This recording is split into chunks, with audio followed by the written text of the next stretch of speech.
kabarnya, Pak? Oh, sehat Pak Sep. Ya, Alhamdulillah, puji mudah-mudahan Tuhan selalu ya. sehat, Pak, ya. Amin, Ini, Pak, sama-sama Pak Sep. saya dengar Bapak itu mengalami beberapa tantangan ya, Pak, dalam menerapkan pembelajaran berdiferensiasi dalam kelas. Terus apa yang Bapak capai melalui pembelajarannya, Pak? Oh iya, ini Pak betul Pak Sep ya, ini makanya saya minta di coaching sama Pak Sep ini dalam rangka itu Pak. Saya Iya, menemukan problem yaitu pada saat saya menerapkan pembelajaran berdiferensiasi itu terjadi gap atau terkotak-kotak antara siswa dengan kemampuan yang rendah dengan siswa yang kemampuannya tinggi. Nah, itu yang membuat akhirnya saya ingin hari ini kita mengadakan coaching, Pak. Kira-kira begitu. oh baik, Pak. Karena memang untuk pembelajaran diferensiasi ini memang, penting. Hal yang baru juga, Pak, hal yang baru juga. Jadi ya mungkin, perlu adanya nanti ke depannya adanya coach-coach atau secara pribadi atau sharing apa yang akan, Bapak rasakan untuk menjadi atau tantangan terbesar lah dalam mengembangkan pembelajaran berdiferensiasi di dalam kelas, Pak? Iya, Pak Sep. Jadi dari pengelompokan yang saya buat berdasarkan kemampuan itu akhirnya terdapat dua kelompok yaitu kemampuan yang rendah dan kemampuan yang tinggi, dan akhirnya ada terjadi ketimpangan ya, di antara siswa dengan kemampuan rendah itu kurang aktif, sementara siswa atau murid-murid saya yang dengan kemampuan yang baik itu akhirnya mendominasi atau menguasai kelas, suasana kelas. Akhirnya terjadi ketimpangan dalam proses belajar dan saya merasa itu kurang balance ya. Saya ingin di coaching dalam hal ini supaya bisa menemukan ya, metode yang lebih baik, tetap berdiferensiasi tapi yang lebih baik gitu lah kira-kira Pak Asim. Oh, iya, Pak. Ya, jadi mungkin, berpendapat bahwa dengan adanya berdiferensiasi ini, mengkhawatirkan atau cenderung, siswa itu merasa, minder mungkin ya, karena memang ada pengelompokan-pengelompokan atau kotak-kotakan lah, begitu yang pintar, yang kurang pintar, mungkin seperti itu ya, Pak, ya. Jadi, menurut Bapak ini, Pak, ya, bagaimana untuk dinamika ini mempengaruhi dalam proses pembelajaran dalam kelas, Kak, ya. Kalau memang, di dalam pembelajaran itu kan kita mengasesmen lah, mengkotak-kotak ataupun memilah-milah siswa yang pintar, yang kurang pintar, seperti itu. Jadi, bagaimana, menurut Bapak untuk memenuhi proses pembelajaran dalam kelas tersebut, Pak? Ya, sementara yang sudah terjadi itu siswa yang dengan kemampuan rendah itu merasa minder tadi Pak, merasa minder, kurang percaya diri, pasif begitu. Sementara Mhm, siswa-siswa yang sudah dengan kemampuan yang lebih tinggi, dia lebih menguasai kelas, lalu mhm. apa ya, merasa sudah lebih siap, namun suasana kelasnya masih terasa kurang seimbang gitu, kurang balance. Jadi saya Mhm. masih merasa ini perlu untuk diperbaiki lagi lah di Oh, iya, pertemuan-pertemuan berikutnya. Saya segitu. mhm, iya, Pak. Mungkin coba untuk rencana aksi, Pak, untuk mengatasi masalah ini, Pak. Jadi yang bisa Bapak lakukan untuk memastikan pembelajaran berdiferensiasi berjalan efektif ya, Pak, ya, tanpa membuat siswa merasa minder, Pak. Jadi gimana tuh, Pak? Bisa nggak? Mungkin nanti saya coba untuk membuat variasi pengelompokannya diubah ya mungkin ya Pak Asep ya. Kalau yang kemarin saya mau mencoba untuk dari sisi variasinya itu di kemampuan. Nah ini saya mungkin akan ubah menjadi minat atau tipe belajar atau gaya belajarnya mungkin Pak ya di pertemuan berikutnya. Saya harap kalau dengan minat dan gaya belajar mungkin akan lebih aktif di semua murid seperti yang saya harapkan sebelumnya gitu Pak Asep. Nah, itu ide bagus, Pak. Jadi, untuk memberikan tugas-tugas yang bervariasi, namun, setara dari segi tantangan ya, Pak, ya. Jadi sehingga setiap kelompok itu merasa bahwa tugas mereka itu sama penting. Jadi, tidak merasa dibeda-bedakan seperti itu. Jadi sama berperan pentinglah di dalam kelas itu, siswa itu dia dia tidak merasa bahwasanya dia merasa, "Ah, saya ini nggak paham, ah, saya ini nggak ngerti, saya nggak bisa." Jadi dengan cara Bapak seperti itu bisa, Pak, untuk, supaya mereka itu merasa penting di dalam kelas tersebut. Jadi bagaimana itu, Pak, menurut Bapak? Iya benar itu Pak Asep. Jadi di next program saya di pembelajaran berikutnya tuh saya akan coba untuk membuat penugasan yang tingkat kesulitannya tetap bervariasi sesuai dengan kemampuan, namun itu akan menjadi lebih terlihat adil dengan memberikan kesempatan kepada anak-anak untuk juga mengumpulkan di diferensiasi produknya mungkin sesuai dengan minat dan gaya belajarnya. Mungkin Oh, iya, seperti Pak. itu Mas. Oke, ya baik, Pak. Ya mungkin untuk langkah pertama yang akan, Bapak lakukan atau laksanakan ya, Pak, ya, Ya, apakah bisa secepatnya atau mungkin bisa jadi minggu depan mungkin bisa aplikasikan, Pak, mungkin seperti itu ya, Pak? iya, betul Mas. Nah, kalau saya sih berusaha akan merancang tugas berdiferensiasi yang sesuai dengan minat dan gaya belajar mereka, murid-murid saya. Lalu coba saya juga mau mengubah cara saya mengelompokkan. Jadi Mhm, pengelompokan mhm. mereka nanti berdasarkan minat, gaya belajarnya, supaya nanti harapan saya di kelas itu akan lebih suasananya lebih dinamis gitu, Oh, Pak iya. Asep ya. Iya baik. Kalau Jadi terkait heeh, ya terkait pelaksanaan mungkin akan saya laksanakan secepatnya ya Pak ya. Nah, mungkin oh, segera iya. akan saya buat. Iya, karena Uh, memang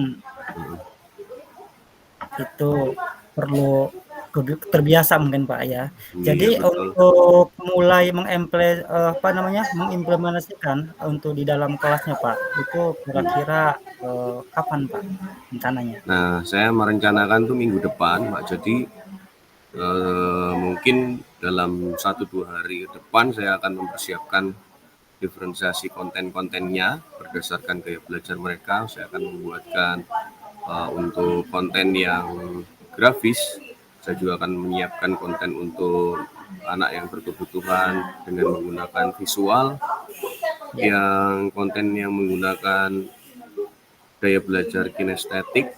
Biasanya iya. ingin langsung praktek, kebetulan nih kelas saya nih kelas musik Pak Asep, jadi kelas main Mhm, gitar. mhm, Jadi mhm, mhm. saya akan membuatkan beberapa konten untuk mereka sesuai dengan minat dan gaya belajar mereka gitu. Nah, harapan saya nanti di dalam minggu-minggu ini 2-3 hari ke depan mungkin sudah saya selesaikan konten-kontennya Pak Asep. Lalu minggu depan insya Allah kalau tidak ada halangan sudah bisa diimplementasikan di kelas Pak Asep. Saya kira gitu. Nah itu bagus sekali Pak, jadi, dengan mengelompokkan proses pembelajaran di dalam kelas dengan berdiferensiasi, dengan sistem media pembelajaran, itu sangat, eee, mantap Pak. Karena memang itu yang dibutuhkan oleh siswa, sehingganya siswa tersebut ini kan tujuannya itu Pak, berdiferensiasi itu kan supaya siswa dalam kelas itu tidak bosan, seperti itu. Tidak bosan dengan menggunakan asesmen.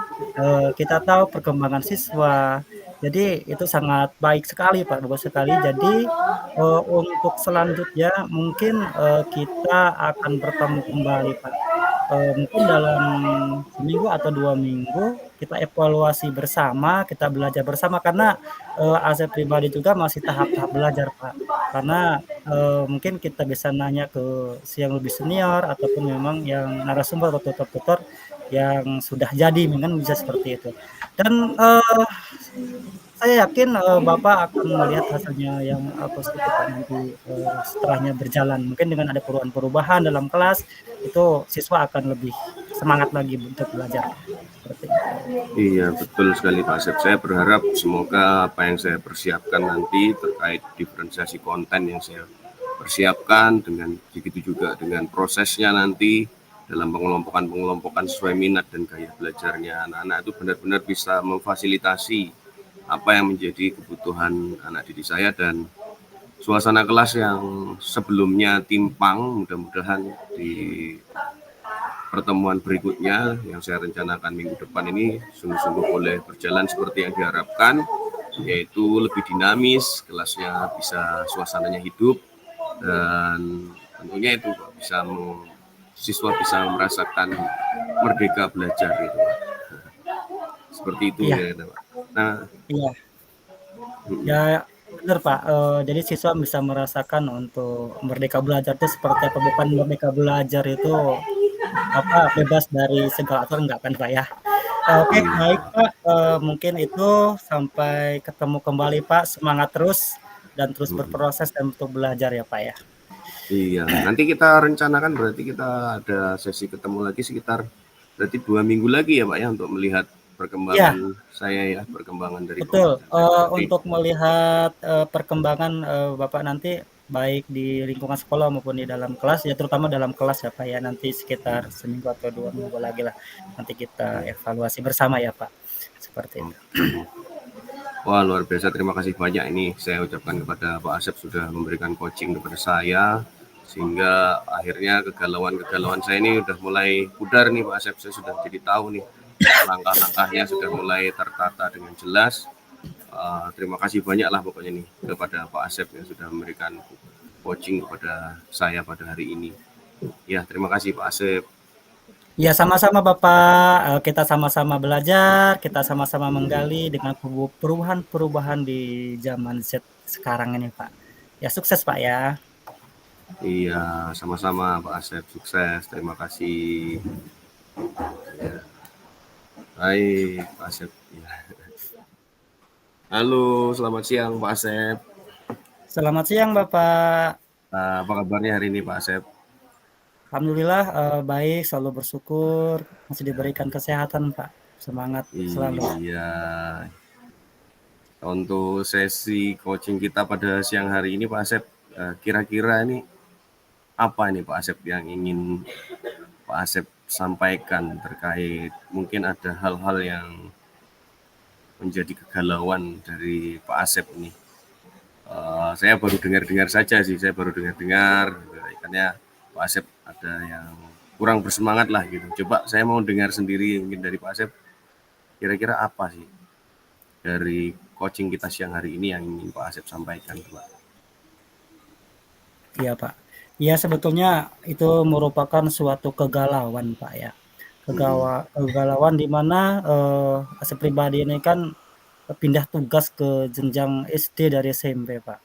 Jadi Asep sendiri ini kan diberi amanah untuk melaksanakan tugas di SD, dan ternyata di SD itu suruh mengajar dengan baik dalam, dan berkontribusi ya dalam pengembangan fisik siswa SD, Pak.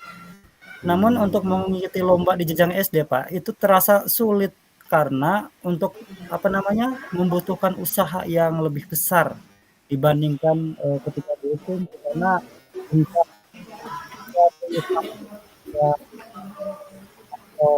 umur apa, siswa itu mempengaruhi karena merasa kesulitan seperti itu, Pak. Jadi, saya pribadi mohon, bimbingannya, Pak, atau masukannya dari Bapak supaya Oh, langkah-langkahnya lah seperti itu, ya. iya baik Pak Asep. Jadi ceritanya ini Pak Asep pindah tugas ke jenjang yang lebih rendah ya, dari jenjang SMP lalu menuju ke jenjang SD, dan di jenjang SD ini ada tantangan yaitu Pak Asep sedikit mengalami kesulitan ketika hendak mengirim siswa lomba dalam bidang olahraga ya Pak Asep. Begitu ya kira-kira Pak Asep Ah, ya? iya betul, Pak. Iya. Ya, baik Pak Asep. Eh, Kalau begitu apa sebenarnya nih yang ingin dicapai terkait dengan lomba-lomba tersebut sih, Pak Asep ya? Jadi, yang ingin, Asep capai itu, Pak, untuk siswa SD ini bisa berkembang dalam bidang olahraga, Pak. Tetapi saya merasa kurang percaya diri untuk terlibat, dalam lomba tersebut karena tantangannya itu berbeda dari yang saya hadapi di SMP dulu, Pak. Kalau di SMP dulu kan, tanpa Iya kita iya, mhm ini langsung gitu, mhm. seperti itu. Kalau di SD ini agak agak kebingungan seperti itu, Oh kurang iya, percaya diri lah seperti itu. mmm, ya artinya ada proses pembiasaan yang baru ya Pak Asep ya, Nah, dengan iya, Pak, betul. kondisi siswa yang jelas berbeda ya Pak ya, iya. Baik Pak, coba kita identifikasi ini lebih dalam ya Pak Asep. Apa yang menurut Bapak ini menjadi tantangan terbesar Pak, saat mengikuti lomba olahraga di jenjang SD dibandingkan di jenjang SMP sebelumnya Pak? Apa yang menjadi tantangan terbesarnya menurut Pak Asep itu apa? Jadi untuk tantangan terbesar itu, Pak, jadi anak-anak SD ini kan lebih kecil ya, Pak. Mhm, Daya ya tangkap fisiknya. mereka juga mungkin berbeda dengan daya Mhm, tangkap yang di SMP. Dan setelah merasa persiapan untuk lomba, itu kan memerlukan pendekatan yang berbeda juga. Dari yang biasanya, saya lakukan untuk di SMP, itu berbeda yang mungkin dilakukan di SD, mungkin seperti itu. Jadi untuk mengelola anak SD ini, untuk berlatih itu terasa lebih sulit dan juga mungkin mhm, akan juga seperti itu. Jadi iya merasa betul. kurang percaya dirinya di situ. Ya artinya Pak Asep jadi merasa harus extra effort ya Pak ya, harus Nah, dengan ekstra, iya Pak, betul. usaha yang lebih besar ya begitu ya Pak ya. Karena perbedaan tentunya yang tadi disampaikan Pak Asep, fisiknya jelas berbeda ya, lalu Iya, penalarannya jelas juga berbeda, betul, sehingga memerlukan effort yang besar gitu ya Pak Asep ya. betul. Kira-kira tadi yang saya tangkap dari yang disampaikan Pak Asep. Nah, sekarang menginjak lebih dalam ke rencana aksi ini, Pak Asep. Bagaimana jika kita nanti coba memikirkan beberapa langkah? Nah, kira-kira langkah-langkah apa saja yang kira-kira dapat membantu Bapak Asep supaya bisa lebih nyaman dalam menghadapi lomba? Dan kira-kira opsinya itu opsi apa saja yang bisa dicoba Pak Asep? Kira-kira kalau kita melihat persoalan yang Pak Asep hadapi ini. Oh iya Pak, jadi untuk Asep lebih bisa mulai mungkin dengan membagi latihan, eee, dari bagian-bagian yang lebih sederhana mungkin dari latihan lebih sederhana, terus fokus pada keterampilan dasarnya mungkin Pak. Jadi, siswa SD lebih memahami, terus mungkin juga bisa mencari cara lain yang lebih efektif untuk memberikan latihan untuk menjadi, menyenangkanlah bagi mereka, mungkin seperti itu, Pak. Jadi Oh, dimulai dari latihan-latihan dasarlah seperti itu. wah, itu ide bagus sekali tuh Pak Asep ya. Ya Bapak itu sudah bisa menemukan ya, menemukan ide-ide kreatif yang kira-kira menjadi solusi terhadap persoalan yang Pak Asep sedang hadapi ini. Nah, Bapak juga sudah bisa mempertimbangkan mungkin ya untuk meminta masukan atau bantuan dari guru-guru lain di jenjang SD yang mungkin lebih senior atau lebih berpengalaman terkait lomba-lomba olahraga di jenjang SD. Apakah ini terdengar membantu Pak Asep? Itu, sangat membantu, Pak. Saya rasa Hmm. mungkin, itu mendapatkan masukan dari guru di SD yang lebih berpengalaman, itu mungkin sangat membantu, Pak, karena mereka lebih mengerti dari karakter siswa tersebut, terus dari kebiasaan-kebiasaan, tersebut mungkin ya Iya, iya.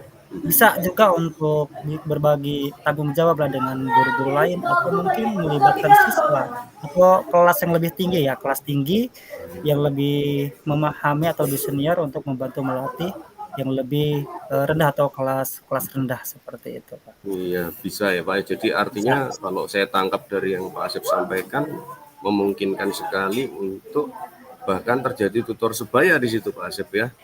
Oh iya, Kalau Pak. kakak kelasnya menjadi pelatih bagi adik-adik kelasnya, di samping Pak Asep juga melibatkan guru-guru yang sudah berpengalaman. Gitu ya Pak Asep ya tadi ya, Oh yang iya saya Pak. tangkap dari yang disampaikan Pak Betul. Asep. Kalau bisa. Oke, oh, luar biasa ini Pak Asep ya. Nah, sekarang Pak, kira-kira ini Pak ya, Mm-mm. langkah konkret apa nih yang akan Bapak ambil ya setidaknya untuk mempersiapkan diri menghadapi lomba ini Pak? Kira-kira langkah-langkah konkret apa yang akan Bapak ambil?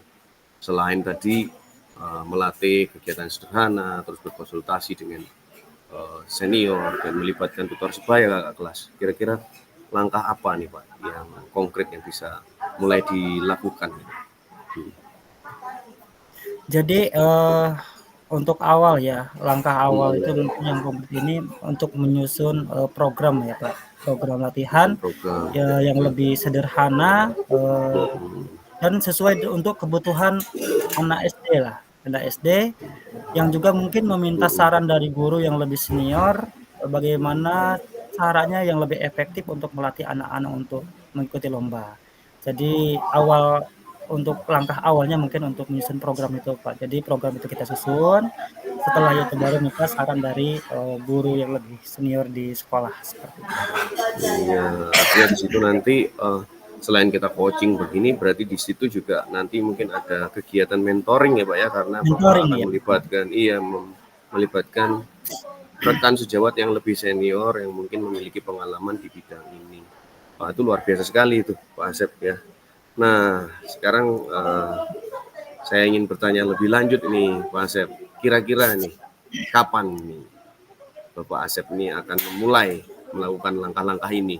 Nah, Pastinya secepatnya Pak, pastinya secepatnya akan kami lakukan itu mulai minggu ini Pak, karena lomba ini kan semakin dekat juga Pak. Jadi mungkin minggu ini dengan menyusun rencana latihannya dan minggu depan saya akan mulai diskusi dengan guru lain Pak, di samping dengan coach ini Pak, seperti itu.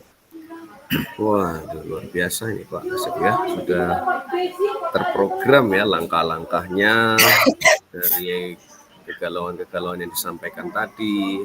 Pak Asep sudah menemukan sebenarnya ini titik-titik solusi terhadap persoalan-persoalan yang dihadapi Pak Asep. Nah, saya ini pengen sekali nih melihat progresnya seperti apa nanti di ke depan. Kira-kira kapan kita bisa jadwalkan lagi untuk coaching berikutnya nih Pak Asep? Bisa kita ketemu lagi untuk coach ini Pak minggu depan lah setelah penyusunan program mungkin 2 minggu lagi lah Pak ya kita ketemu lagi ya, supaya Bapak bisa apa membenahi atau melihatlah progres yang saya buat Pak karena memang ini perlu ekstra untuk melatih siswa SD nih Pak. Jadi perlu dukungan juga dari Bapak selaku coach karena memang itu sangat kami butuhkan seperti itu. Di samping guru senior di sekolah juga tetap kami juga koordinasi atau apa namanya kolaborasi lah seperti itu Pak. Jadi insya Allah 2 minggu depan kita ketemu lagi Pak. Pokoknya terima kasih banyak Pak. Jangan bosan-bosan kita minta bantuannya Pak seperti itu. Oh ya, saya juga terima kasih banyak nih Pak Asep ya. Jadi di sesi kita ini bukan hanya Pak Asep yang menemukan solusi, tapi juga saya belajar sesuatu dari Pak Asep dan saya menemukan hal-hal positif yang disampaikan dari ide-ide yang dikeluarkan, ide-ide cemerlang yang muncul dari pemikiran-pemikiran Pak Asep sendiri. Itu Iya. juga mempengaruhi positif vibe bagi saya Pak Asep. Jadi saya juga mengucapkan terima kasih. Dan saya berharap semoga nanti langkah-langkah yang sudah Pak Asep tadi rencanakan, mudah-mudahan akan bisa membuat Pak Asep lebih siap, lebih percaya diri lagi dalam menghadapi lomba, khususnya dalam menghantarkan anak-anak kita di jenjang SD ini untuk bisa berprestasi juga di bidang lomba olahraga. Terima kasih banyak ya Pak Asep ya. Ya, sama-sama Bapak. Terima kasih. Ya, Pokoknya Asep pribadi termotivasi lah dengan adanya coach ini. Luar biasa Pak. Ya, sampai ketemu kembali ya Pak. iya, Mohon terima kasih dukungan ya. banyak. Sama-sama Pak Asep. Terima kasih atas kesempatannya. Nanti kita ketemu lagi 1 minggu lagi ya Pak Asep ya. Saya mau melihat Iya, Pak. progres dari langkah-langkah yang sudah disusun. Terima kasih Pak Asep. Sampai ketemu lagi. Sehat selalu. Sampai ketemu kembali Bapak, sehat selalu. Ya.